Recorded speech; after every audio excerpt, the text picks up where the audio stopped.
जय हिंद साथियों। कक्षा 11 के इतिहास के तीसरे अध्याय में आपका स्वागत है, जिसका नाम है यायावर साम्राज्य। इसके 2 पार्ट हमने किए। तीसरे पार्ट को हम आगे आज बढ़ाते हैं। लाइन वाइज हम इस अध्याय को पढ़ने का, समझने का प्रयास करेंगे, साथ साथ महत्वपूर्ण जानकारी भी शेयर करते रहेंगे। तो आप अच्छा लगे लाइक करें, कमेंट करें और शेयर अवश्य करें। चैनल को सब्सक्राइब करें। नेक्स्ट देखिए, ये चीन की महान दीवार का एक पिक्चर दिया हुआ है, इसको देखें आप। इसके बाद देखिए कि मंगोल लोगों के जो आक्रमण हुए, उन आक्रमणों से आसपास के जो क्षेत्र थे, उन क्षेत्रों की जो कृषि की स्थिति थी वो सारी अव्यवस्थित हो गई। नगरों को उन्होंने लूटा। दूसरी ओर यायावर जो लोग थे, लूटपाट कर संघर्ष क्षेत्र से भाग जाते थे, जिससे उन्हें बहुत काम हानि होती थी। लेकिन जो दूसरे स्थायी लोग थे, एक स्थान पर रहने वाले लोग थे, शहरों में रहने वाले लोग थे, कृषि करने वाले लोग थे, वो स्थायी निवास थे उनके, एक स्थान पर रहते थे, तो उनको भारी नुकसान होता था। जबकि लूटमार करके, संघर्ष करके उस स्थान को छोड़कर भाग जाते थे, तो इससे इनको कम हानि पहुंचती थी। अपने संपूर्ण इतिहास में चीन को इन यायावरों से विभिन्न शासनकालों में बहुत अधिक हानि उठानी पड़ी। यहाँ तक कि 8वीं शताब्दी ईस्वी पूर्व से ही अपनी प्रजा की सुरक्षा के लिए 8वीं शताब्दी ईस्वी पूर्व से ही इन चीनी शासकों ने किलेबंदी प्रारंभ कर दी थी अपने इलाकों की। 3री शताब्दी ईस्वी पूर्व से इन किलेबंदियों का एकीकरण रूप से एक रक्षात्मक ढांचे के रूप में एक निर्माण किया गया, जिसे आज हम चीन की महान दीवार के नाम से जानते हैं, जो अभी आपने पिक्चर देखी थी। उत्तरी चीन के जो कृषक समाज है, उन पर यायावरों द्वारा लगातार हमले और पनपती अस्थिरता और भय के कारण एक प्रभावशाली चाक्षुष साक्ष्य है। मतलब ये है कि जो ये यायावरी समाज थे, हमले करते थे, भाग जाते थे, तो वो अस्थिरता पैदा करते थे, कृषि को नष्ट करते थे, नगरों को लूटते थे। तो इसी कारण से चीन की जो महान दीवार है, उसी से बचाव का एक जीता जागता जीवंत उदाहरण है, ये बताया गया है। चंगेज़ खान का जीवन वृत्त। इनके जीवन के बारे में देखिए कि इनका जीवन बड़ा कष्टमय रहा, बचपन संघर्ष में रहा। उसके बाद इनकी जो सफलता थी वो बहुत ही आश्चर्य में डालने वाली थी। चंगेज़ खान का जन्म 1662 ईस्वी के आसपास आधुनिक जो मंगोलिया है, चीन और रूस के बीच के जो इलाके में मंगोलिया, उत्तरी भाग में ओनोन नदी के निकट हुआ था। इनका प्रारंभिक जो बचपन का नाम था तेमुजिन। इनके पिता का नाम येसुजेई था, जो कियात कबीले का मुखिया होता था। यह एक परिवारों का समूह था, अनेक परिवार इनके साथ जुड़े हुए थे। बोर्जीगिद जो था, इनके कुल का एक नाम था। बोर्जीगिद इनके पूरे एक कुल का नाम था, जिसमें बहुत सारे परिवार शामिल थे, लेकिन इनका खुद का कबीला कियात कबीला था। इनको आप साथ साथ नोट करते रहें। इनके पिता की अल्पायु में ही हत्या कर दी गई थी, जहर देकर उनको मार दिया था चंगेज़ खान के पिता। इनकी माता ओलुन ईके, जिसकी माता का नाम था, उसने तेमुजन और उसके सगे भाई और सौतेले जो भाई थे, उनका पालन पोषण बड़ी कठिनाई से किया। 1170 का जो दशक था, 1170 से 80 के जो बीच के समय था, ये कठिनाइयों से भरा इनका समय रहा। तेमुजिन का अपहरण कर उसे दास बना लिया गया। उनकी जो पत्नी थी बोर्टे, इनकी पत्नी का नाम था, उसका भी जब विवाह के बाद उसका अपहरण कर लिया गया। इनके दोनों का ही अपहरण कर लिया गया इनका। पत्नी को छुड़ाने के लिए इसे लंबी लड़ाई लड़नी पड़ी। विपत्ति के इन संघर्ष के दिनों में वह अपने एक मित्र बनाने में कामयाब रहा। सबसे प्रथम उसका जो घनिष्ठ मित्र था, नवयुवक बोगुरचू, ये उनका प्रथम मित्र था, भोगुरचू, जो सदैव एक विश्वसनीय साथी के रूप में इनके साथ रहा। उनका सगा भाई जिसको वो आंडा बोलते थे, आंडा का मतलब सगा भाई, जमूका, उसका भी इनको एक विश्वसनीय मित्र के रूप में साथ मिला, जो इनका सगा भाई था। तेमुजिन ने कैराइट लोगों के जो शासक थे और अपने पिता के जो वृद्ध सगे भाई थे, इनके पिता के सगे भाई, इनके चाचा ताऊ हो सकते हैं, तुगरिल उर्फ ओंग खान। तेमुजिन के जो चाचा या ताऊ थे, ये क्लियर नहीं है कि वो चाचा थे या ताऊ थे। तो तो उनके पिता के जो वृद्ध सगे भाई थे तुगरिल या उर्फ ओंग खान, उसके साथ भी इन्होंने रिश्तों को पुनर्स्थापित किया। हालांकि इनके संबंध अच्छे नहीं थे, लेकिन जो चंगेज़ खान था उसने इन रिश्तों को सुधारने का प्रयास किया, उनकी मदद ली। जम्मू का उनका पुराना मित्र भी था, बाद में वह उसका शत्रु बन गया जो उसका सगा भाई था। 1180 और 1190 इनके दशकों में तेमुजिन ओंग खान का मित्र बना रहा। ओंग खान जो उसका पिता का सगा भाई था, कैराइट राजा था, उसने इस मित्रता का इस्तेमाल जम्मू का यानी कि अपने आंडा जैसे शक्तिशाली प्रतिद्वंदियों को परास्त करने के लिए प्रयोग किया। अब जो मित्र थे इसके, यानी कि जम्मू का उसका भाई भी था, मित्र भी था, इसको परास्त करने के लिए इसने अपना जो चाचा ताऊ था ओंग खान, उसकी मदद ली, उसको पराजित किया। जम्मू को पराजित करने के बाद जो तेमुजिन था उसमें काफ़ी आत्मविश्वास आ गया था। अब वह अन्य जो कबीले थे उनके विरुद्ध युद्ध के लिए निकल पड़ा। इनमें से उसके पिता के हत्यारे, अब इसको दोबारा देखिए, उसके पिता के जो हत्यारे थे शक्तिशाली तातार, कैराइट और खुद ओंग खान जो उसका मदद कर रहा था, उसके पिता का जो सगा भाई था, जिसके विरुद्ध उसने 2003 में युद्ध छेड़ा। यानी कि अब उसने एक एक करके जो भी उनके शत्रु थे या उससे शक्तिशाली थे, अपने आप को बड़ा समझते थे, उन सब के खिलाफ उसने युद्ध किया। अपने भाई जमोका को पराजित किया दूसरे की मदद लेकर, फिर अपने पिता के जो हत्यारे थे उनको पराजित किया, शक्तिशाली जो तातार कैराइट वंश था उनको पराजित किया, खुद ओंग खान जिसकी वो मदद ले रहा था उसको भी 2003 में उसके खिलाफ भी युद्ध छेड़ दिया, इसने किसी को नहीं बख्शा। 1206 में शक्तिशाली जमुका और नेमन लोगों को निर्णायक रूप से पराजित करने के बाद तैमुजिन स्टेपिक क्षेत्र की राजनीति में सबसे प्रभावशाली व्यक्ति के रूप में स्थापित हो गया था। यानी कि जितने भी ये शक्तिशाली लोग थे, सरदार थे, कबीले थे, इन सब को उसने धीरे धीरे करके पराजित किया। उनकी इसी प्रतिष्ठा को देखते हुए मंगोल कबीलों के जो सरदार थी उनकी सभा थी कुरिलताई जो है मंगोल सरदारों की एक सभा होती थी, उसने मान्यता दे दी उसे चंगेज़ खान, समुद्री खान, सार्वभौम शासक की उपाधि के साथ मंगोलों का महान नायक घोषित कर दिया। खान या ग्रेट खान भी कई जगह इनको मिलते हैं, हालांकि ग्रेट खान के रूप में आगे भी हम पढ़ेंगे। तो ये उनको उपाधियाँ दे दी गई, चंगेज़ खान, समुद्री खान, सार्वभौम शासक की उपाधि उनको दे दी गई, महानायक उनको मंगोलों का बना दिया गया। 1206 में कुरिलताई क्या है आप इसको बताएं कमेंट करके। मान्यता मिलने से पूर्व चंगेज़ खान ने मंगोलों को एक सशक्त अनुशासित सैन्य शक्ति के रूप में पुनर्गठित कर लिया था। यानी कि 1206 में जब इनको जो सरदारों की सभा थी उस सभा से मान्यता मिल गई, तो उसके बाद इसने मंगोलों को एक शक्तिशाली अनुशासित सैनिक शक्ति के रूप में दोबारा से पुनर्गठित किया, जिससे उसके भविष्य में लिए गए अन्य सैन्य अभियानों में एक प्रकार से उसकी सफलता तय हो गई थी। उसकी पहली मंशा चीन पर विजय प्राप्त करने की थी, क्योंकि चीन पड़ोसी था और वो 3 भागों में उस समय बटा हुआ था। वे थे उत्तर पश्चिमी प्रांत था जिसमें तिब्बती मूल की सीसिया लोग शासन करते थे। इसके बाद जरचेन लोगों के चीन राजवंश था जो पेकिंग के उत्तरी क्षेत्र, चीनी क्षेत्र जो है उसमें शासन करते थे। ये पेकिंग राजधानी, नगर राजधानी क्षेत्र है। शुंग राजवंश जिनके आधिपत्य में दक्षिणी चीन था। 3 भाग हो गए। पहला आपने तिब्बती मूल के सिया लोगों को पढ़ा, उत्तर पश्चिमी प्रांत था। दूसरा जरचेन लोगों के चीन राजवंश जो पेकिंग जो यानी कि राजधानी क्षेत्र था उत्तरी चीन, वहाँ आपने पढ़ा। तीसरा जो आपने पढ़ा शुंग राजवंश जिसके आधिपत्य में दक्षिणी चीन था। अब 1209 में सीसिया लोग जो थे उनको पराजित किया इन्होंने।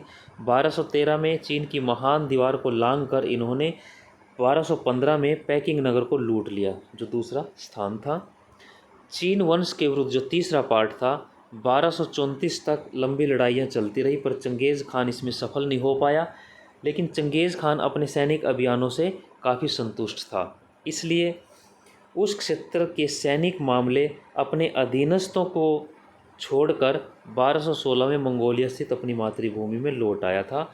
1216 में चंगेज़ खान इस अभियान को चीन का जो तीसरा पार्ट था चीन वंश के विरुद्ध, इसको जीतने में सफल नहीं हुआ था। तो 1234 तक ये लड़ाइयाँ लड़ती रही। जो इनके आगे वंशज थे, जो इनके उत्तराधिकारी थे, उन्होंने इसमें सफलता पाई। तो 1216 में ये उनको छोड़कर वापस आ गया था। तो इसमें 1218 में कराखीता की पराजय के बाद जो चीन के उत्तर पश्चिमी भाग में स्थित तिएन शान की पहाड़ियों को नियंत्रित करती थी कराखीता, मंगोल का साम्राज्य अब अमु दरिया, तुरान, ख्वारज़म आदि राज्यों तक फैल चुका था। ख्वारज़म का जो सुल्तान था मोहम्मद, चंगेज़ खान के प्रचंड कोप का भाजक बना, क्योंकि उसने मंगोल दूतों का वध कर दिया था। देखिए, विश्व में जो दूत होते हैं उनका एक अहम स्थान होता है, जो संदेश लेकर दूसरे राज्यों के पास जाते हैं। आज भी आप देखते हैं एक देश के दूसरे देश में दूत होते हैं, तो उनको सम्मान दिया जाता है। उनको कहीं भी कभी भी, राजाओं का जब समय था उस समय भी उनको सम्मान मिलता था, उनकी हत्या नहीं होती थी। लेकिन यहाँ जो सुल्तान था ख्वारज़म का मोहम्मद, उसने चंगेज़ खान के दूतों की हत्या कर दी थी। तो 1219-21 तक का जो समय था, इस समय में 1219 और 21 में बड़े बड़े जो अभियान थे, सैन्य अभियान चलाए। उसमें ओटार, बुखारा, समरकंद, बल्ख, गुरगंज, मर्व, निसापुर और हेरात जैसे जो शहर थे, इन शहरों को उन्होंने रौंद डाला। जिन नगरों ने प्रतिरोध किया उनका ध्वंस कर डाला। निसापुर में घेरा डालने के बाद जब एक मंगोल राजकुमार की हत्या कर दी गई, तो निसापुर जो ईरान में जो खुरासान प्रांत था उसका एक शहर था ईरान का, चंगेज़ खान ने आदेश दिया कि नगर को इस तरह ध्वंस कर दिया जाए कि संपूर्ण नगर में हल चलाया जा सके। चंगेज़ खान के आदेश देखना, अपने प्रतिशोध यानी कि राजकुमार की हत्या के लिए जो उग्र रूप देने के लिए ऐसा नरसंहार किया जाए कि नगर के समस्त बिल्ली कुत्तों को भी जीवित न रहने दिया जाए। यानी कि चंगेज़ खान ने आदेश दिया कि वे हमारे राजकुमार की हत्या हुई है तो पूरे नगर को पूरी तरह से नष्ट कर दो, समूल विनाश इसका कर दो, और आदमी तो क्या, बिल्ली कुत्ते जो भी जीवित चीज़ है उसको सबको समाप्त कर दो, ऐसे आदेश उसने दिए। तो मंगोल सेनाएं सुल्तान मोहम्मद का पीछा करते हुए अज़रबैजान तक चली गई। क्रीमिया में रूसी सेनाओं को हराने के साथ साथ जहाँ जहाँ वो जाते गए वहाँ हराते गए उन राजाओं को। तो यूरोप के जो देश थे, ये ख़ासतौर से सोवियत संघ के पार्ट होते थे, जो आपने पहले देखा था कि सोवियत संघ के हिस्से रहे ये। उन्होंने कैस्पियन सागर को घेर लिया। सेना की दूसरी, अब थोड़ा आगे देखिए इसको, चैप्टर को बीच में हम पहले इसको पढ़ते हैं। मंगोलों द्वारा किए गए विनाश को देखें कि भाई इतिहासकार क्या कहते हैं कि किन किन लोगों को कितना विनाश इन्होंने किया। चंगेज़ खान के अभियान है उनमें समस्त विवरण इस प्रकार दिया गया है, उस पर कुछ लोग सहमत हैं। जिन नगरों में उनका प्रभुत्व स्वीकार नहीं किया तो वहाँ रहने वाले बहुत से लोगों को मौत के घाट उतार दिया गया।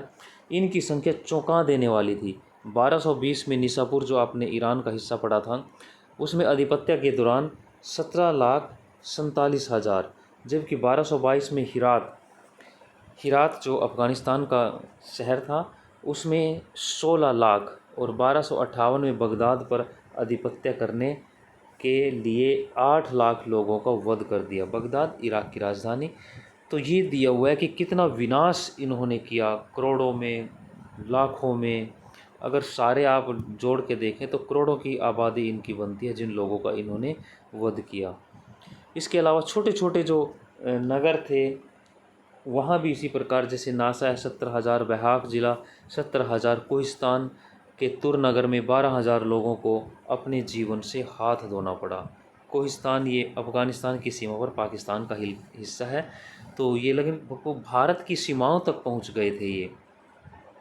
मध्यकालीन जो इतिहासकार हैं उन्होंने मृतकों का अनुमान कैसे लगाया, किसी में देखिए इलखानों के फ़ारसी जो इतिवृत्तकार हैं जुवैनी, उन्होंने क्या कहा कि मरव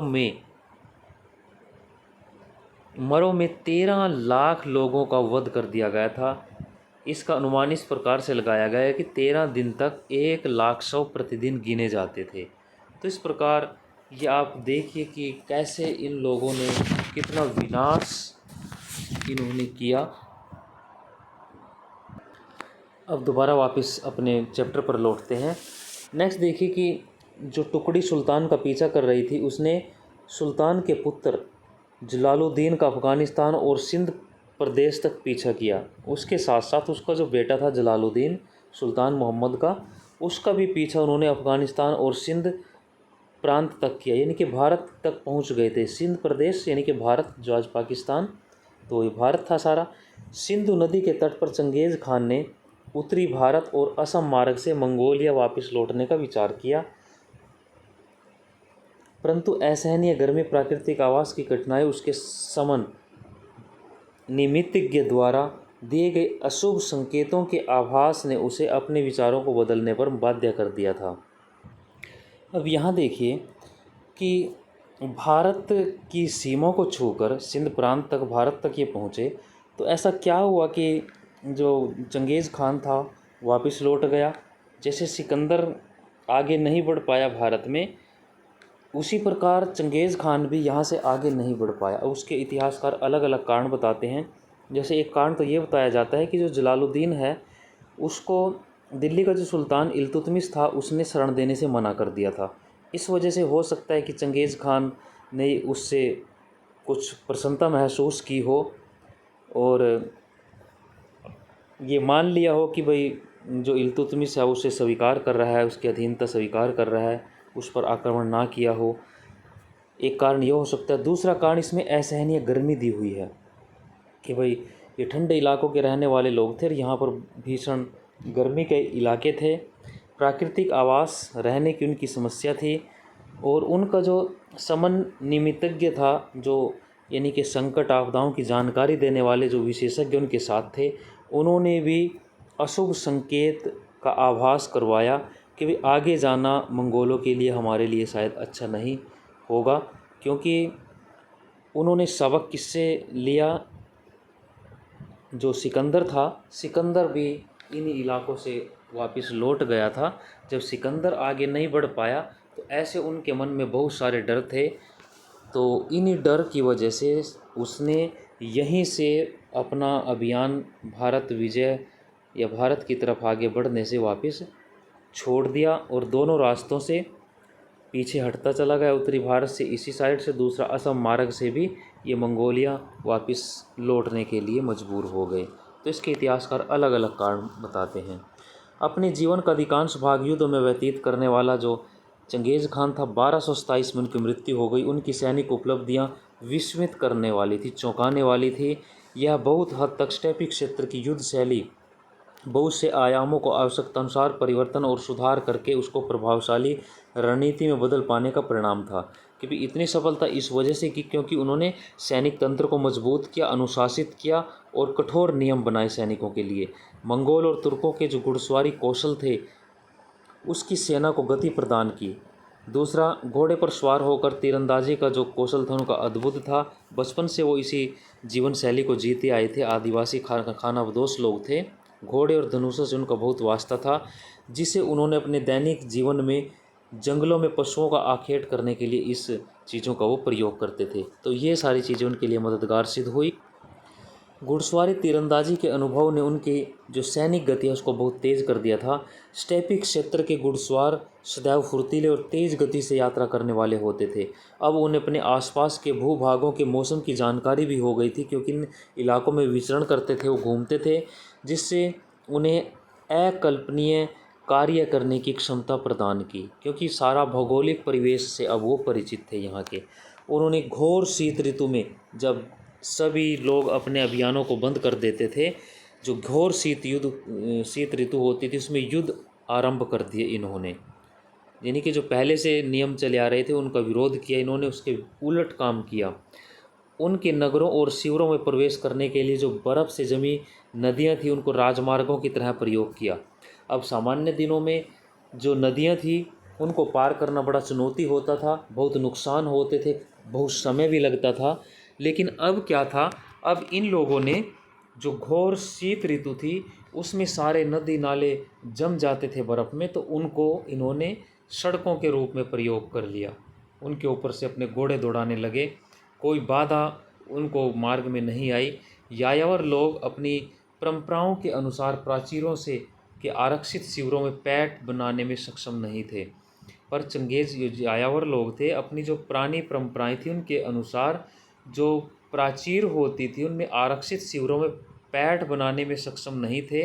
पर चंगेज खान ने घेराबंदी यंत्र उनको घेर डालने के लिए सीज इंजन नेफ्ता बमबारी के महत्व को शीघ्र जाना। उसके इंजीनियरों ने उसके शत्रुओं के विरुद्ध अभियानों में इनका इस्तेमाल करने के लिए हल्के उपस्कर लाइट पोर्टेबल इक्विपमेंट का निर्माण किया। उसके युद्ध में घातक प्रभावी होते थे। इनके परिणाम बड़े संतोषजनक निकले।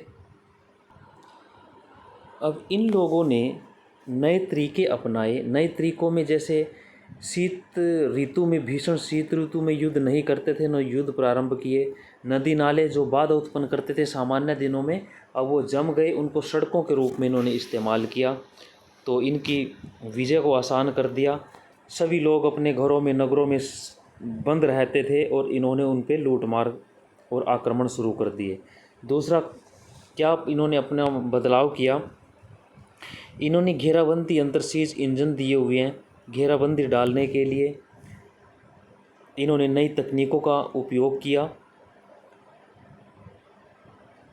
ऐसी मशीनें इन्होंने प्रयोग की जो घेरा डालने में मदद करती थी। नेफ्त बमबारी एक खनिज तेल होता है ज्वलनशील, जो बहुत जल्दी आग पकड़ता है। तो इस ईंधन का इन्होंने इस्तेमाल किया बमबारी के रूप में, ज्वलनशील खनिज तेल था।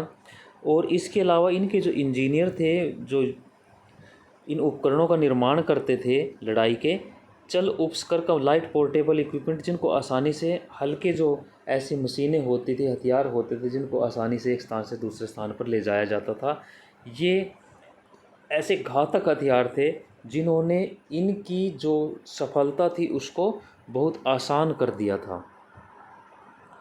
अब नेक्स्ट देखिए कि ये जो एक काल गणना दी हुई है, ये वैसे तो चैप्टर के अंत में होती है लेकिन उन्होंने बीच में दे दी। जैसे तेमुजिन का जन्म, दास्ता संघर्ष का समय, ये सारा उनके जीवन में के बारे में जो तारीखें दी हुई है आप इनको नोट कर सकते हैं। कब उनका जन्म हुआ, दास्ता संघर्ष का समय कब रहा उनका, 1160 से 70, 1180 से 90 संधि के एक काल रहा। 1203 से 27 तक उन्होंने साम्राज्य विस्तार पर ध्यान दिया। उसके बाद 1206 में तेमुजिन को चंगेज़ खान यानी मंगोलों का सार्वभौमिक शासक घोषित कर दिया। 1227 में मृत्यु हो गई। तो इस प्रकार ये एक काल गणना जो दी हुई है, इसको आप मुख्य चीज़ें इसमें से नोट कर लें। जो हम पढ़ रहे हैं वो भी है, साथ में यहाँ कुछ और ख़ास चीज़ें भी आप देख सकते हैं, तो इनको आप ज़रूर नोट करें। चंगेज़ खान की मृत्यु। चंगेज़ खान के पुत्र ओगोदी का शासनकाल 1227 से 41 तक। 3 महान खानों का शासन, मंगोल एकता 1227 से 60 तक, 1236 से 42 तक। हम इसमें चैप्टर में पढ़ रहे हैं। बाटों के अधीन जिन्होंने उलूस जो एक क्षेत्र बांट दिए थे, उसके बाद किन किन इलाकों में उनके पुत्रों ने अपना साम्राज्य स्थापित किया। तो ये एक चित्र दिया हुआ है, इस चित्र को भी देखिए आप।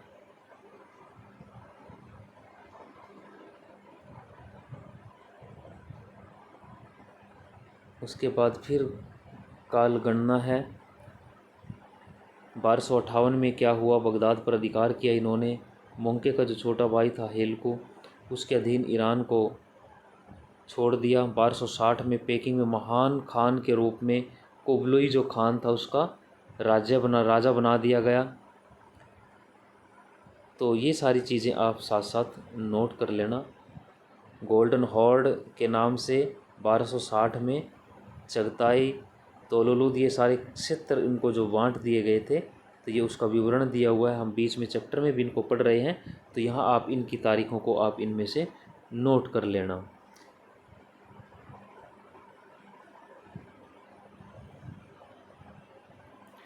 अब यहाँ देखिए 1295 से 1304 का जो समय है, ईरान के जो शासक थे ईरान में गजन खान, इसके बारे में आगे पढ़ेंगे, उसने सबसे पहले बौद्ध धर्म से इस्लाम धर्म को अपना लिया था। यानी कि पहले ये बौद्ध भी थे और अब इन्होंने इस्लाम धर्म अपना लिया था। जो गजन खान था वो पहला व्यक्ति था जिसने इस्लाम धर्म को ग्रहण किया था।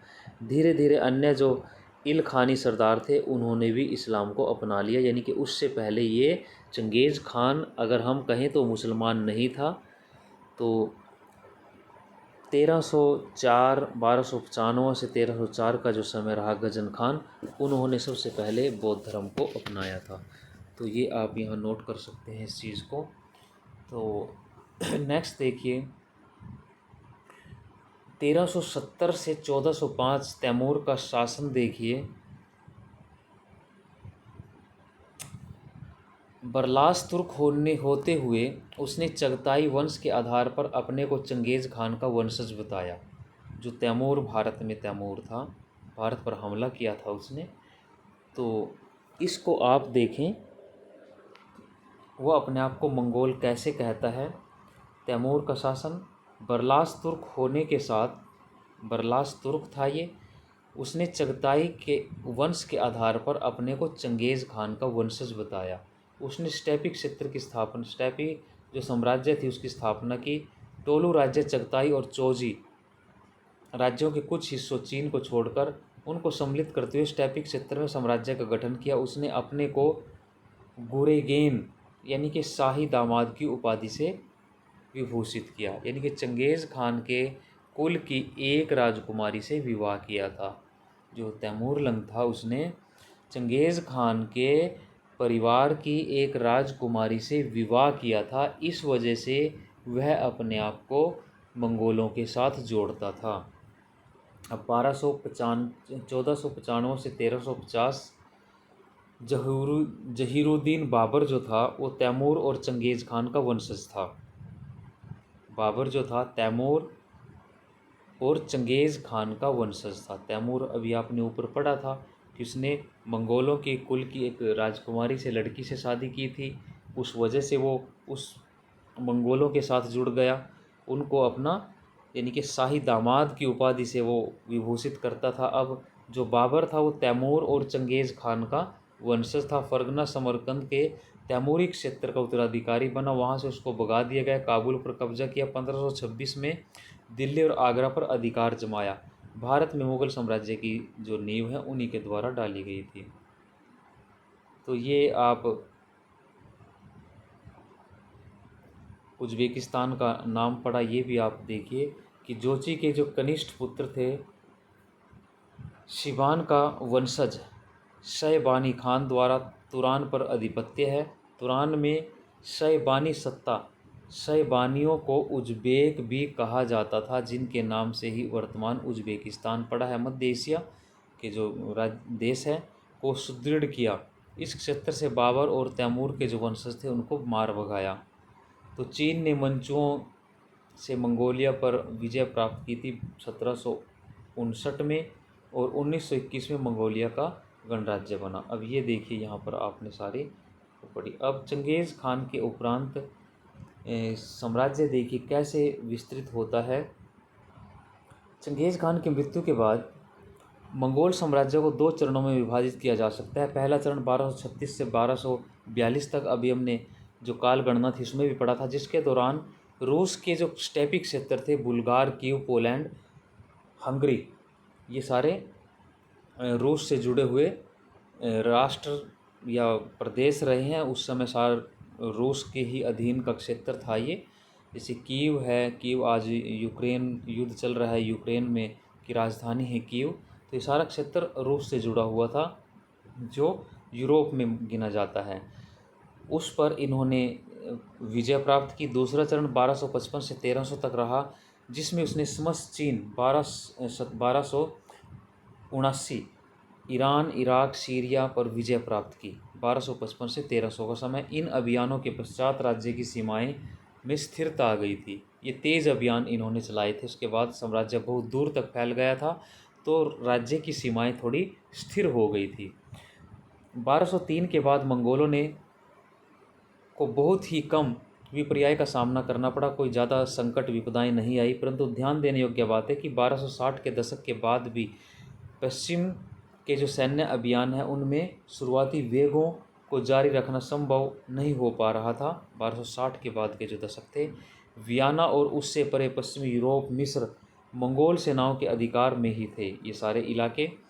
तथापि हंगरी के जो स्टेपिक क्षेत्र से वो पीछे हट जाने और मिस्र की सेनाओं द्वारा पराजित होने से नवीन राजनीतिक प्रवृत्तियों का उदय हो रहा था। अब एक कारण ये था कि उनका आपसी जो पारिवारिक विवाद था वो थोड़े ज़्यादा हो गए थे, तो सीमाएं जो फैली हुई थी धीरे धीरे उन सीमाओं पर उनका नियंत्रण कम हो रहा था। तो जैसे मिस्र की सेनाओं द्वारा भी अब ये इन इलाकों में पराजित हो गए थे, एक नई राजनीतिक जो समीकरण थे वो सामने आ रहे थे। इस प्रवृत्ति के दो पहलू थे। पहला ये था कि मंगोल परिवार में उत्तराधिकार को लेकर आंतरिक राजनीति थी, कलह हो गई थी उनके बीच में। प्रथम जो पीढ़ियाँ जोची और ओगोदई के उत्तराधिकारी महान खान के राज्य पर नियंत्रण स्थापित करने के लिए एकजुट हो गए थे, यानी कि अब वो आपस में राजा बनने के लिए, उत्तराधिकार के लिए लड़ाई शुरू कर दी थी उन्हें। अब उनके लिए यूरोप में अभियान करने की अपेक्षा अपने हितों की रक्षा ज़्यादा महत्वपूर्ण हो गया था। यूरोप की तरफ उनका ध्यान ज़्यादा नहीं था, अपने हितों के इंडिविजुअल व्यक्तिगत हितों की तरफ ज़्यादा ध्यान हो गया था। दूसरी स्थिति तब उत्पन्न हुई जब चंगेज़ खान के वंशज की जो शाखा थी, तोलोयिद शाखा के उत्तराधिकारियों ने जोची और ओगोदई जो ऊपर एक हो गए थे, उन दोनों वंशों को कमज़ोर कर दिया। मोंके जो चंगेज़ खान का जो सबसे छोटा पुत्र था तोलोई, उसका वंशज था, मोंके पोता था चंगेज़ खान का। उसके राज्याभिषेक के बाद 1250 ईस्वी के दशक में ईरान में शक्तिशाली अभियान चलाए मोंके ने। चंगेज़ खान का जो सबसे छोटा पुत्र था तोलाई, उसका बेटा था, पोता था चंगेज़ खान का। परंतु 1260 के दशक में तोलोई के वंशजों ने चीन में अपने हितों की वृद्धि की। उसी समय सैनिकों की रसद सामग्री को मंगोल साम्राज्य के मुख्य भागों की ओर भेज दिया गया, जिन भागों में युद्ध हो रहे थे। इसका परिणाम ये हुआ कि मिस्र की जो सेना का सामना करने के लिए मंगोलों की सेना थोड़ी रह गई, कम हो गई, और उनके पास जो पर्याप्त संसाधन, रसद सामान था, उसकी कमी हो गई।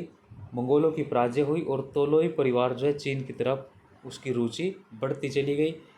यूरोप और दूसरे जो क्षेत्र थे उनसे उनका ध्यान हट चुका था। इसी दौरान चीन और रूस की सीमा पर जोची और तोलोई वंश जो थे उनमें आपस में झगड़ों ने जोची वंशजों का ध्यान उसके संभावित जो यूरोपीय अभियान थे उनकी तरफ से हटा लिया था। अब आपसी कलह इनकी बहुत ज़्यादा बढ़ गई थी।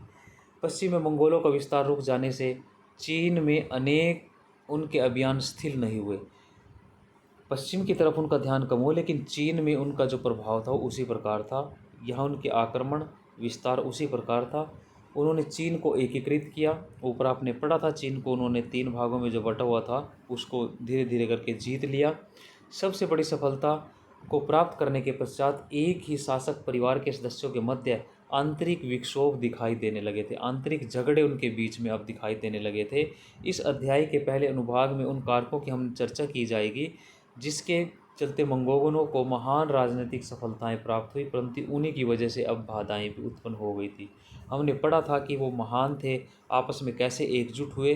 अब वही जो अलग अलग वंश, कबीले, उत्तराधिकार की लड़ाई, वही उनकी प्रगति में बाधा बन गई थी। सामाजिक और राजनीतिक सैनिक संगठन के रूप में देखिए, मंगोल और उनके जो यायावर समाज थे, प्रत्येक तंदुरुस्त वयस्क सदस्य को हथियार देते थे। वो जो वयस्क हो जाए, एक निश्चित आयु प्राप्त कर ले, जो भी उन्होंने निर्धारित की थी। जैसे भारत में 18 वर्ष को हम वयस्क मानकर वोट देने का अधिकार उसको देते हैं, तो इसी प्रकार हर समाज की, राष्ट्र की अलग अलग कुछ सीमाएं होती हैं। तो सभी जो वयस्क थे उनको हथियार उपलब्ध थे। जब भी ज़रूरत होती थी तो इन्हीं को सेना के रूप में ले लिया जाता था। विभिन्न मंगोल जातियों के एकीकरण और उसके पश्चात विभिन्न लोगों के खिलाफ अभियानों ने चंगेज़ खान की सेना में नए सदस्य शामिल हुए। इससे उनकी सेना जो अपेक्षाकृत छोटी और अविभेदित समूह थी, अब अविश्वसनीय रूप से विशाल विषम जातीय संगठन के रूप में परिवर्तित हो गई थी। पहले छोटे छोटे एक दस्ते होते थे कबीलों के, परिवारों के, लेकिन अब एक विषम जातीय संगठन बन गया था। बहुत सी जातीय इकट्ठे होकर एक नई सेना के रूप में आ चुके थे। उनकी सत्ता को स्वेच्छा से स्वीकार करने वाले जैसे तुर्की के उइगर समुदाय थे, जिन्होंने स्वयं उसको स्वीकार कर लिया था, जो आज ये उइगर समुदाय चीन में पीड़ित है। चीन इन पर बहुत अत्याचार करता है।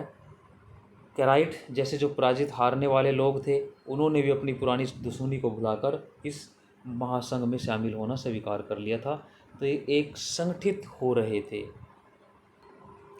चंगेज़ खान उन विभिन्न जनजातीय जो समूह थे उनको महासंघ के जो सदस्य थे उनकी पहचान को योजनाबद्ध तरीके से मिटाने के लिए कृत संकल्प था। जो ये अलग अलग समुदाय इकट्ठे महासंघ में हो रहे थे, तो उनकी जो पहचान थी कि हम इस समुदाय कबीले से हैं, उसको वो मिटाना चाहता था, धीरे धीरे मिटा रहा था। उसकी सेना स्टेपिक क्षेत्र की पुरानी जो दशमलव पद्धति के अनुसार संगठित की गई थी। सेना जो पुराने नियम से चली आ रही थी, दशमलव जैसे जो 10, 100, 1000 जिसके अंत में 0 होती है, शून्य होती है, 1000 अनुमानित 10,000 की इकाइयों में विभाजित होती थी, इसको दशमलव प्रणाली कहा गया। तो इसी में उन्होंने इसको दोबारा से संगठित किया। चंगेज़ खान ने पुरानी जो पद्धति थी उसमें कुल, कबीले और दशमलव इकाइयाँ एक साथ अस्तित्व थी, यानी कि पुरानी पद्धति में कुल भी थे, कबीले भी थे, उनकी पहचान भी थी अलग अलग, और सैनिक में दशमलव प्रणाली आपने पढ़ी, 100, 10, 1000, 10,000 ऐसे। लेकिन अब चंगेज़ खान ने इस प्रथा को समाप्त कर दिया था। उसने प्राचीन जनजातीय समूहों को विभाजित करके उनके सदस्यों को नवीन सैनिक इकाइयों में विभक्त कर दिया था। कबीले और कुल जो थे उनकी पहचान को उसने मिटा दिया था। उस व्यक्ति को जो अपने अधिकारी से अनुमति लिए बिना बाहर जाने की चेष्टा करता था, उसे कठोर दंड दिया जाता था, यानी कि अनुशासन और कठोर नियमों में उनको बांध दिया था। सैनिकों की सबसे बड़ी इकाई लगभग 10,000 सैनिकों की होती थी, जिसे तुमन कहा जाता था। तुमन, इसको नोट करें, जिसमें अनेक कबीलों और कुलों के लोग शामिल होते थे। उसने स्टेपिक क्षेत्र की पुरानी सामाजिक व्यवस्था को परिवर्तित किया, बदला उस पुरानी व्यवस्था को, और विभिन्न वंशों और कुलों को इकट्ठा करके चंगेज़ खान ने इन सभी को एक नई पहचान दी। यानी कि जो इस नई कुल वंशों की जो एकीकृत जो महासंघ थी, उसके जो जनक है वो चंगेज़ खान थे, जिन्होंने मंगोलों को एक नई पहचान दी। नई सैनिक टुकड़ियां जो उसके 4 बेटों के अधीन थी। नई जो सैनिक टुकड़ियां बनाई गई थी, उसने 4 बेटों को वो सौंप दी थी। कमान उनके विशेष रूप से चयनित कप्तानों के रूप में काम करती थी, यानी कि उनके 4 बेटे थे, उनको कप्तान की संज्ञा देकर, जिसको नोआन उनको कहा गया। नोआन नोआन उन 4 बेटों को कहा गया जिनके अधीन ये सेना, ये कप्तान काम करते थे। नया जो एक संगठन इन्होंने सैनिक तैयार किया था। इस नई व्यवस्था में उनके अनुयायियों का वह समूह भी शामिल था। वे लोग भी इस नई व्यवस्था में शामिल थे जिन्होंने कठिन समय में विपरीत जो परिस्थितियां थी उनमें चंगेज़ खान का साथ दिया था। चंगेज़ खान ने सार्वजनिक रूप से उनको सम्मानित करने के लिए ऐसे लोगों को आंडा की उपाधि दी। आंडा का मतलब सगा भाई, उनको सगा भाई, सार्वजनिक मंच से उनको सगा भाई कहा, आंडा कहा, और ऐसे उनको सम्मानित किया। ऐसे अन्य और भी कई आंडा जो निम्न श्रेणी से आते थे, जो थोड़े कमज़ोर वर्ग से आते थे, स्वतंत्र व्यक्ति थे, इनको भी चंगेज़ खान ने अपने खास नौकर के रूप में रखा। उनको आंडा की उपाधि उनको भी दी। नौकर का पद जो है इन लोगों का सबसे अपने स्वामी के प्रति एक गहरे जो रिश्ते हैं उनको दिखाता है। इस तरह से नए समीकरण, नए वर्गीकरण ने पूर्व से चले आ रहे सरदारों के अधिकारों को सुरक्षित नहीं रखा। जो पहले से नियम थे, सरदारों के जो विशेष अधिकार थे, वो सारे समाप्त करके सबके लिए इक्वल और बड़े ही कठोर और अनुशासित नियम बना दिए थे। जब नए तरह से उभरे अभिजात्य वर्ग, अभी एक नया वर्ग पैदा हो गया था, अपनी प्रतिष्ठा मंगोलों के महानायक के साथ अपने करीबी रिश्ते से प्राप्त की थी। इन्होंने, इस नए वर्ग ने जो सेना इनके साथ जुड़े, जिनको आंडा कहा, संबोधित किया, सम्मान दिया, तो ये एक नया वर्ग अब उनमें प्रतिष्ठित वर्ग पैदा हुआ, और ये प्रतिष्ठा उन्होंने मंगोलों के महानायकों के साथ, राजाओं के साथ उनके अपने अच्छे विश्वास और रिश्तों से प्राप्त की थी। इस नवीन श्रेणी में चंगेज़ खान ने अपने नवविजित जो लोग थे उन पर शासन करने के लिए उत्तरदायित्व अपने 4 बेटों को सौंप दिया था। यानी कि जो सारा जो सिस्टम इन्होंने बनाया, तो ये सारा सिस्टम बनाकर अपने 4 पुत्रों को ये सौंप दिया। इससे उलुस क्षेत्र कहिए आप, उलूस का मतलब आप क्षेत्र कहिए, कि ऐसे क्षेत्र का गठन किया। एक क्षेत्र का उन्होंने गठन कर दिया, यानी कि अपने साम्राज्य को 4 भागों में बांट दिया। सीमाएं उनकी निश्चित नहीं थी, ज़मीन उनकी निश्चित नहीं थी, दिशाएं जैसे आपने सौंप दी, उन दिशाओं में वो कहीं तक भी अपनी सीमाओं को बढ़ा सकते हैं। उलूस शब्द का मूल अर्थ निश्चित भूभाग नहीं था, कोई निश्चित सीमा नहीं थी। चंगेज़ खान का जीवन काल अभी भी निरंतर विजयों और साम्राज्य को अधिक से अधिक बढ़ाने का युग था, जिसकी सीमाएं अत्यंत परिवर्तनशील थी, सीमाएं बदल रही थी। उसके सबसे जो बड़ा बेटा था जोची, उसको रूसी स्टेपी क्षेत्र प्राप्त हुआ। रूसी स्टेपी क्षेत्र यानी कि उसको ये उलूस कहते थे। 4 उलूस बना दिए गए, आगे मैप में भी हम देखेंगे। तो जो जोची था उसको रूसी स्टेपी क्षेत्र प्रदान कर दिया गया। उसकी दूरस्थ सीमा जो है उलूस, दूरस्थ सीमा निर्धारित नहीं थी। उलूस जिसको कहा गया, क्षेत्र सीमाएं वो निश्चित नहीं थी। इसका विस्तार सुदूर पश्चिम तक फैला हुआ था, जहाँ तक उसके घोड़े स्वेच्छापूर्ण भ्रमण कर सकते थे। तो ये उनकी सीमाएं निश्चित नहीं थी, कहीं तक भी अपने साम्राज्य का विस्तार कर सकते थे, ऐसे इनको अधिकार प्राप्त थे। अब नेक्स्ट देखिए, उसके दूसरे जो पुत्र था चगताई, उसको तुरान का स्टेपी क्षेत्र दे दिया गया। दूसरा जो पुत्र था चगताई, उसको तुरान का क्षेत्र दे दिया गया। पामीर के पहाड़ का उत्तरी क्षेत्र भी उसको मिला, जो उसके भाई के प्रदेश से लगा हुआ था। संभवतः वह जैसे जैसे पश्चिम की ओर बढ़ता गया, वैसे वैसे उसका अधिकार क्षेत्र भी परिवर्तित होता चला गया। अब चंगेज़ खान ने संकेत दिया, 2 बेटों के बारे में आपने ऊपर पढ़ा कि भाई एक को रूसी स्टेपी क्षेत्र आपने दे दिया गया, उसका नाम था जोची, बड़ा बेटा। दूसरे नंबर का पुत्र चगताई पड़ा, आपने इनको नोट करते रहना, जिसे स्टेपी क्षेत्र, तुरान का स्टेपी क्षेत्र और पामीर का क्षेत्र दे दिया गया। तीसरे पुत्र को देखिए, जो तीसरा पुत्र था उसका ओगोदेई, नोट करते रहना इनको। चंगेज़ खान का जो तीसरा पुत्र था ओगोदेई, उसको अपना उत्तराधिकारी ये बनाना चाहता था चंगेज़ खान, और उसे महान खान की उपाधि भी इसने दी। चंगेज़ खान ने संकेत दिया कि उसका जो तीसरा पुत्र है ओगोदेई उसका उत्तराधिकारी भी होगा, और उसे महान खान की उपाधि भी दी। यानी कि चंगेज़ खान ने अपने जो पुत्र है ओगोदेई, उसको महान खान की उपाधि थी।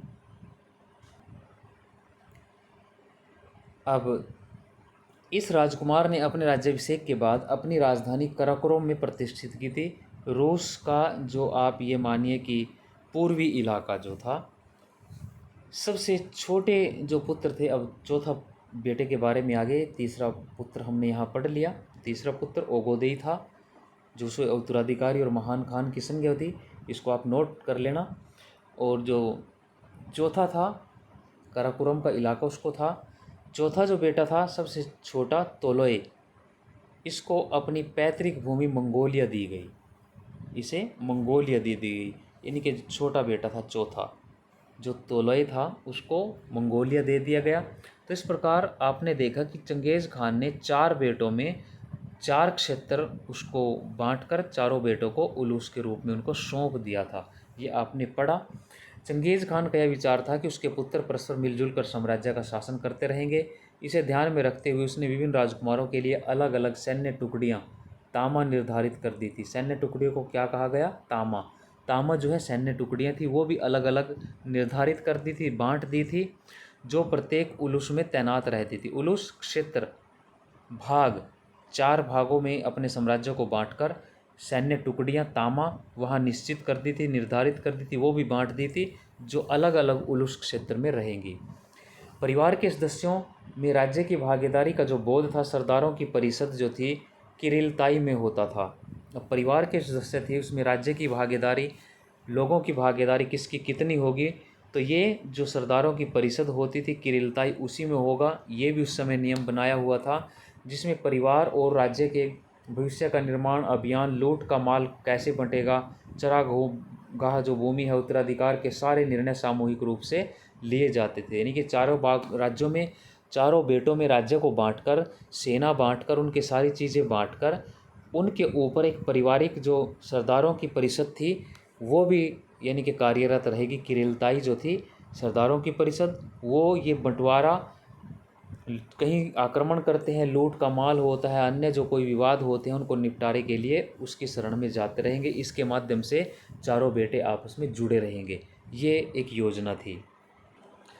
अब सबसे पहले एक चित्र देखिए। इस चित्र में नीचे दिया हुआ है, इसको भी हम पढ़ते हैं। मंगोल वंश के बारे में दिया है कि बहुविवाहित चंगेज़ खान अनेक बच्चों के जनक थे। यानी कि जो चंगेज़ खान थे उसके अनेक बच्चे थे, अनेक उसने शादियां की थी। उसकी पटरानी जो बोरते के गर्भ से जन्मे चारों पुत्र उसके वंश वृक्ष की शाखाएं बने। ये एक वृक्ष के रूप में उसकी शाखाएं, यानी कि पत्नियां तो बहुत सारी थी, लेकिन उसने जो बोरटे थी उसी के गर्भ से जो 4 बच्चे जन्म जिनका हुआ उन्हीं को ये राज्य बांटा। सबसे जो बड़ा बेटा था ज्येष्ठ पुत्र जोची, जो अब आप इसको आप दूसरे रूप में बना सकते हैं, चंगेज़ खान है, ठीक है। उसका सबसे बड़ा जो बेटा है ये जोची है कि परिवार में कोई भी सूरमा प्रसिद्ध खान पैदा नहीं हुआ। हालांकि इसके ऊपर बेटे दिए हुए हैं ये, लेकिन कोई ऐसा प्रसिद्ध महान नहीं बना, परंतु उस परिवार के पास अपार शक्ति थी। इस परिवार का ये बेटा दिया हुआ है यहाँ, बातु, बरके, गोमुख, ठीक है। ये 3 यानी कि इसके जोची के बेटे थे। ये ऐसे ये इससे जुड़े हुए थे जो नंबर 1 पर था। लेकिन ये कोई महान नहीं थे, लेकिन पैसा इनके पास बहुत ज़्यादा था। गोमुख की मृत्यु के बाद, ये जो गोमुख है, इस गोमुख की मृत्यु के पश्चात जोची के पुत्र बातु, जो ये बातु है, ये बातु के ओगोदई वंश को समर्थन से इनकार के कारण शक्ति तोलोई परिवार के हाथों में आ गई थी। ये तोलोई इसके हाथों में आ गई थी, जो सबसे छोटा बेटा था, जिससे मोंके कबलई के लिए सत्ता के द्वार खोल दिए गए। अब ये मोंके आपने पढ़ा और कुबलई आपने पढ़ा, इनके पास सत्ता आ गई थी। तुलुई बरके आरिख बोके की कोई भी प्रतिमा उपलब्ध नहीं है। जैसे यहाँ ये बरके की जगह खाली है, इसकी कोई पिक्चर नहीं उपलब्ध हुई। तुलुई ये चौथा बेटा जो है, चौथा बेटा, इसकी कोई पिक्चर नहीं उपलब्ध हुई। आरिख बाके ये है, इसकी भी कोई पिक्चर उपलब्ध नहीं है। तो ये 3 ऐसे हैं इस परिवार में जिनकी उपलब्ध नहीं है। घृणित नामी जो सूरवीर खान, इनके अतिरिक्त अन्य सभी को उनके परंपरागत मुंडे हुए सिरों के साथ दिखाया गया है, कि इनको गंजा दिखाया गया है। तो अब यहाँ अगर आप इसको समझें, आप इसको अपने हिसाब से भी इनकी वंशावली को बना लेते हैं। जैसे चंगेज़ खान कि भी आपने यहाँ सबसे ऊपर आपने ये चंगेज़ खान लिखा, यहाँ चंगेज़ खान आप लिखिए। अगर आप अपने हिसाब से बनाए, ये चंगेज़ खान के बाद फिर 4 बेटे इसके। सबसे पहला बेटा यहाँ आप इसको लिखिए जोची, नंबर 1 बेटा जोची, नंबर 2 बेटा चगताई, आप साथ साथ लिखिए इनको। नंबर 3 बेटा आगोदेई आप पिक्चर में देख रहे हैं। नंबर 1, नंबर 2, नंबर 3 ये जोची, ये चगताई, ये ओगोदेई, और नंबर 4 जो है ये तलई, जिसका कोई भी फ़ोटो यहाँ नहीं दिया हुआ है, ये तोलोई है। तो ये 4 बेटे यानी कि चंगेज़ खान के थे। इसके बाद अब जो महत्वपूर्ण बात है, अब इसके जो बेटे हैं, जो प्रथम आपने जोची पढ़ा, इसके भी 3 बेटे थे आगे, 3 बेटे इसके भी थे। पहला बेटा बातु, ये बातु है पहला बेटा, ये बातु। दूसरा बेटा बरके, जिसकी पिक्चर यहाँ नहीं दी हुई है, बरके है दूसरा, बरके। तीसरा गोमुख, ये गोमुख है। ये इसके 3 बेटे हो गए, जो पहला बेटा है उसके। दूसरा चगताई जो है, इसका कोई भी विवरण नहीं दिया हुआ है। तीसरा ओगोदेई है, इसका भी कोई विवरण नहीं है। चौथा जो दिया हुआ है ये तुलुई है, ये चौथा जो है तुलुई, इसका आगे बेटे दिए हुए हैं।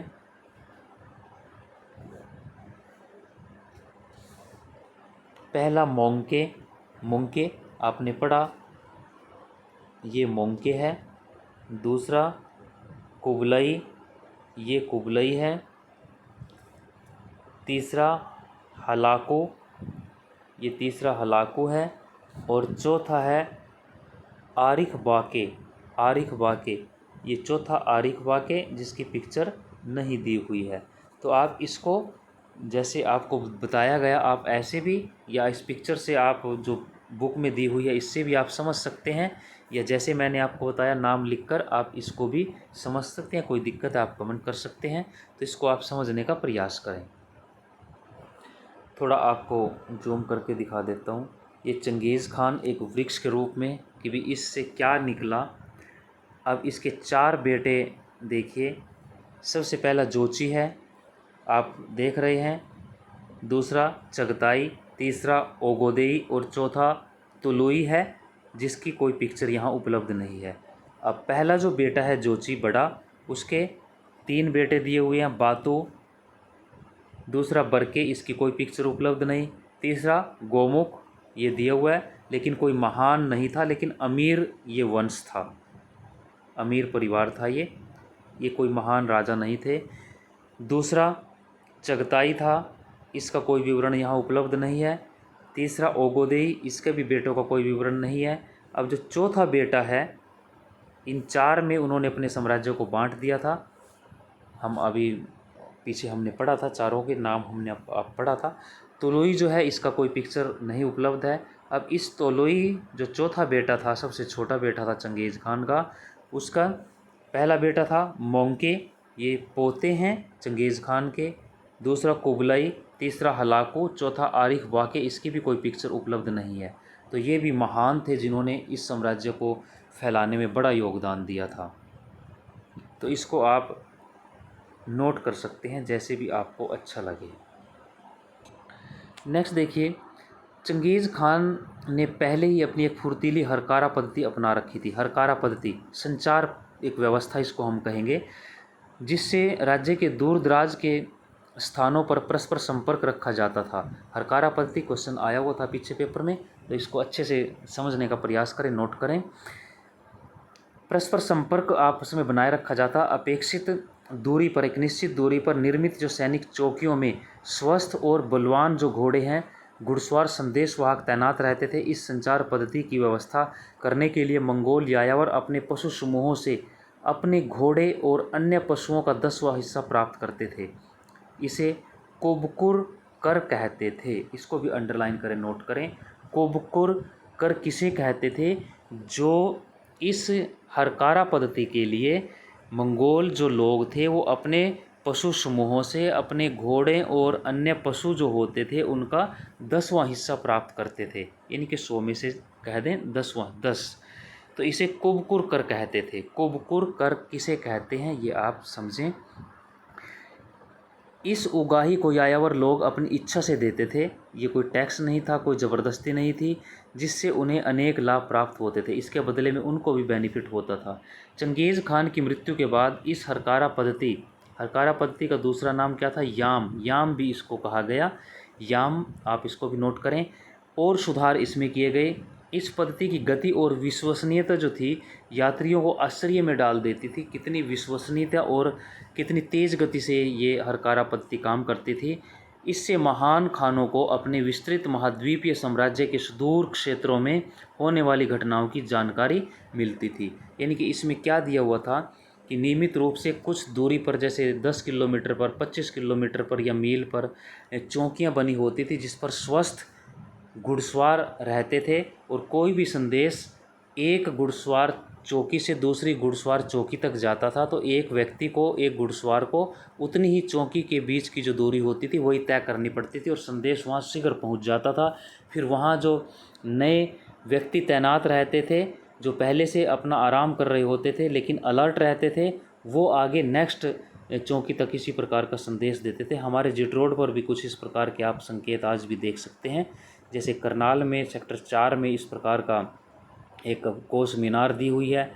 मधुबन के पास भी जिट रोड के बीच में इस प्रकार की कोस मीनार कभी यहाँ आए तो आप देखें, इस प्रकार की दी हुई है। तो ये कोस मीनारों की तरह ही जैसी हरकारा पद्धति हर देश में इस प्रकार की संचार व्यवस्थाएं बनी होती रहती थी।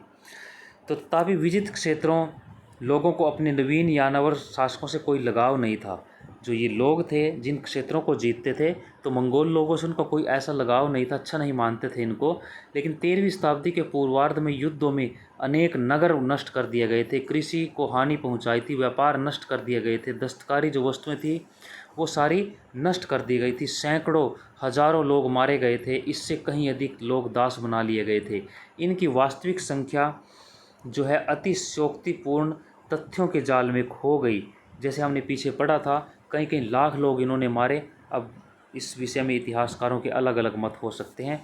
सभ्रांत जो अमीर लोग थे, लोगों से लेकर कृषक वर्ग तक समस्त लोगों को कष्टों का सामना करना पड़ा। अनेक परिणाम स्वरूप जो उत्पन्न अस्थिरता से ईरान के शुष्क क्षेत्रों में, पठारों में जो भूमिगत नहरें, जिनको कनात कहा जाता था, इसको भी नोट करें, कनात कहा जाता था इनको, जो भूमिगत नहरें होती थी ईरान के अंदर, उनका जो मरम्मत का कार्य था, उनके निर्माण का जो कार्य था, वह भी ठप हो गया था, रुक गया था। नहरों की मरम्मत न होने के कारण जो मरुस्थल था वो तेज़ी से फैलने लगा, विनाश होने लगा, जिससे खुरासान के अन्य जो क्षेत्र थे उनमें विकास पूरी तरह से रुक गया था। जब अन्य सैनिक अभियानों में आराम आया, कुछ विराम लगा, तो यूरोप और चीन के भूभाग परस्पर संबंध हो गए थे, एक दूसरे से मिल गए थे, वो उनमें आपस में संचार तालमेल बढ़ गया था। मंगोल विजय के बाद उत्पन्न शांति से जो व्यापारिक संबंध थे वो ज़्यादा मैच्योर हो गए थे, अच्छे हो गए थे। मंगोलों की देखरेख में फिर रेशम मार्ग जो था, सिल्क रूट, उसमें व्यापार और भ्रमण जो है अपने शिखर पर पहुंचा, जो सिल्क रूट आप पढ़ते हैं। किंतु पहले की तरह अब व्यापारिक मार्ग चीन में ही ख़त्म नहीं होते थे, अब ये चीन की सीमाओं को पार करके दूसरे देशों में जाने लगे थे। इस वीडियो को हम यहीं समाप्त करते हैं। नेक्स्ट जो थोड़ा बहुत शेष पार्ट है उसको हम नेक्स्ट पार्ट में करेंगे। आशा आपको अच्छा लगेगा। आप अपनी वीडियो की गति को कम ज़्यादा करके अपनी इच्छा अनुसार, सुविधा अनुसार इसको देख सुन सकते हैं। मुख्य चीज़ें नोट करते रहें, चैनल को लाइक करें, सब्सक्राइब करें। धन्यवाद। जय हिंद।